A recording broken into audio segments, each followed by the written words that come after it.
శరన్నవరాత్రుల్లో ఇవాళ మూడో రోజు కావడంతో ఇంద్రకీలాద్రిపై అమ్మవారు అన్నపూర్ణాదేవిగా భక్తులకు దర్శనమిస్తున్నారు. అమ్మవారి అన్ని రూపాల్లో అన్నపూర్ణాదేవి అవతారం విశిష్టమైంది.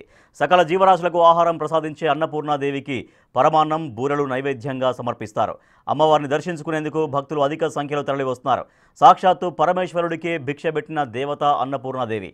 ఆ తల్లి చల్లని దీవెనలతో ధన ధాన్య వృద్ధి ఐశ్వర్యాలు సిద్ధిస్తాయని నమ్ముతారు భక్తులు.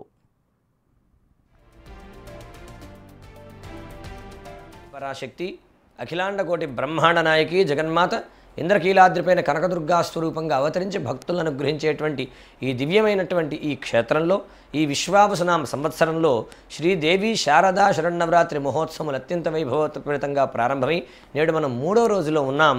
నేడు అమ్మవారిని మనం శ్రీ అన్నపూర్ణాదేవిగా దర్శనం చేసుకుంటూ ఉన్నాం. అన్నపూర్ణే సదాపూర్ణే శంకర ప్రాణవల్లభే జ్ఞాన వైరాగ్య సిద్ధ్యర్థం భిక్షాన్ దేహీ చ పార్వతి అని అమ్మవారిని మనం ప్రార్థన చేస్తాం. అమ్మవారు మనకు ఎట్లా దర్శనమిస్తున్నారు, ఎట్లా మనకు కనపడుతూ ఉన్నారు. అమ్మవారి ఎడంచేతి యందు అక్షయ పాత్రను ధరించారు. అమ్మవారు అక్షయము అంటే తరిగిపోనటువంటిది అని అర్థం. కాబట్టి అమ్మవారు ఎంత వడ్డించినా ఆ ఆహారం తరిగిపోదు.